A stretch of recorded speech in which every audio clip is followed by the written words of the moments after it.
Hi, this is Lance, and one of the things I love to do is create Hyperdocs, and I especially love to do it within Google Slides. I'm so excited because there's so many different possibilities available within Google Slides to create custom learning experiences for students. And so something that a social studies teacher recently came to me with was a maps project, and I thought, hey, how does this apply to everyone else? Well, this can apply to anyone wanting students to be able to mark up a map and even create a fun project where students label different parts on a map, and then even link out to other resources. So I'm going to talk about building that template for students so that way they have a space to work.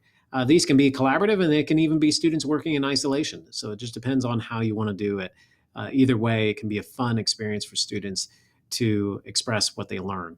And so what I'm going to do is I'm going to start out here in Google Slides, and I'm going to get rid of that themes button.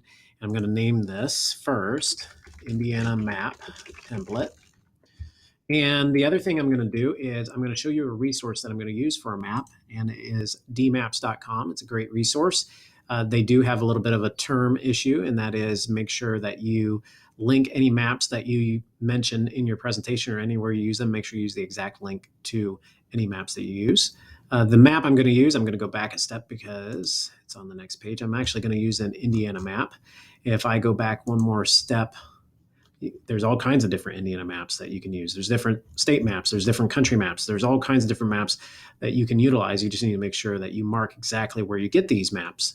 So I'm going to use this Indiana one right here. I do like this one. And the next thing I need to do is I need to download this as an image. I'm going to hit the GIF icon and it'll take me to this page. I'm going to right click on it and I'm going to save the image. On a laptop, it would be a 2-finger click. Or if you're on a Chromebook, it would be a 2-finger click, and you'd save the image as you decide where you want to place it. I'm just going to put this on my desktop here.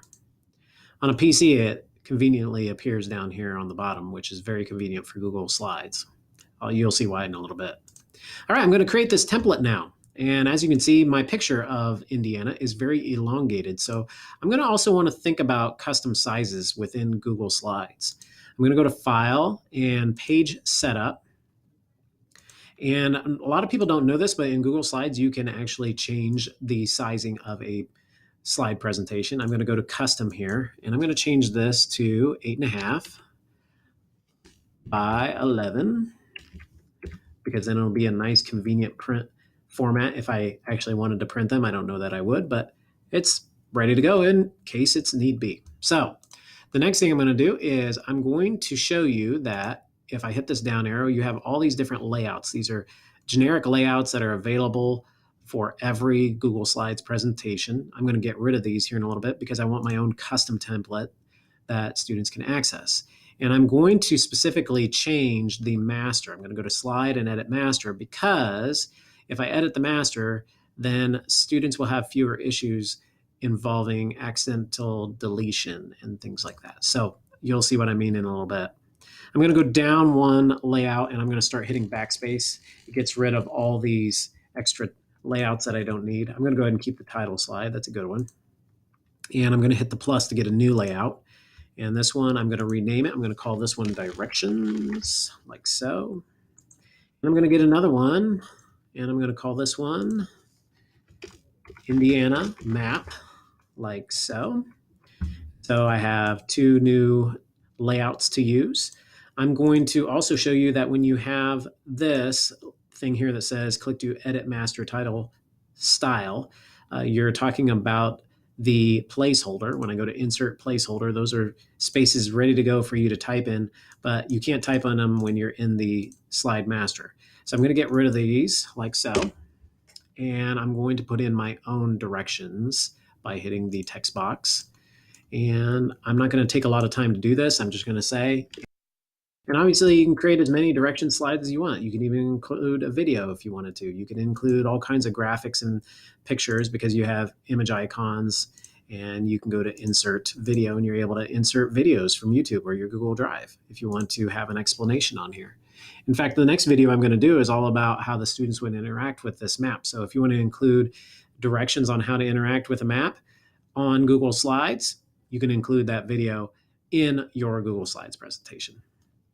All right, next thing I'm going to do is I'm going to go to my map layout, and I need to get rid of the placeholder. So I just draw an invisible box around it, hit delete, it goes away.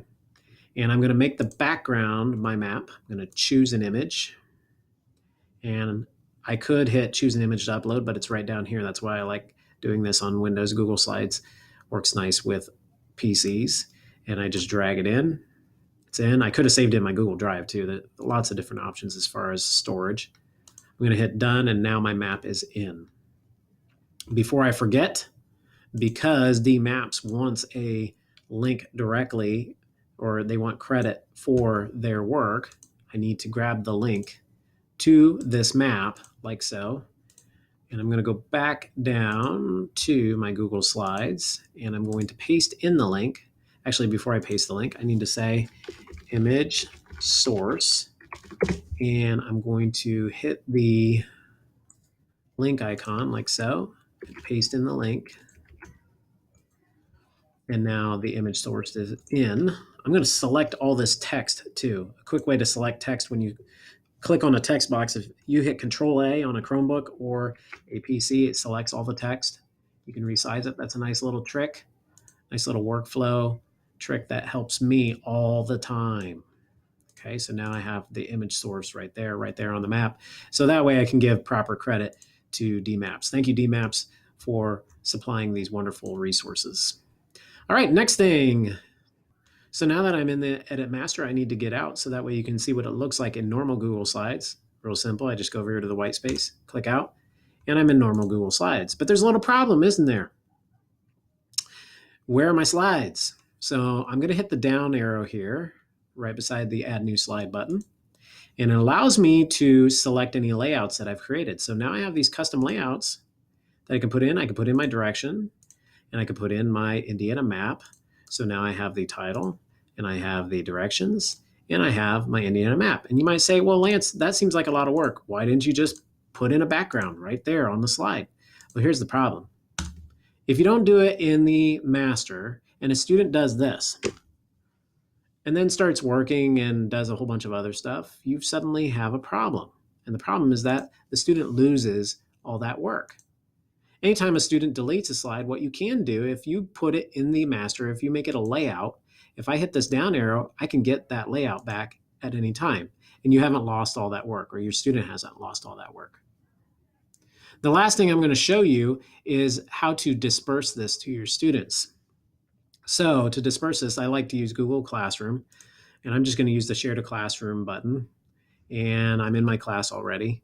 You would go back to choose which class you want to put it in. I'm going to create an assignment. And you could even select which students you wanted to have this. If you were doing collaborative groups, you would want to switch which groups or which people should have this. You also want to make multiple copies of your template, so that way they're not destroying your original template. I give it a title, like so. I could put instructions, but you know what? I have the instructions on slide number 2. I could say, see slide 2. I'm going to set a due date, like so. And I'm going to create a topic. And actually, I already have a topic. It's Indiana.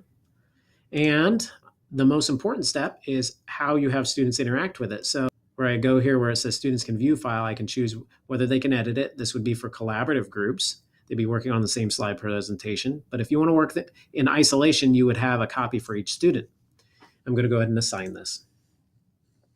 So now when students visit Google Classroom and they open it up, then they will easily be able to work on this map and follow the directions that you've given them. And that's a little bit about how to create a map Hyperdoc.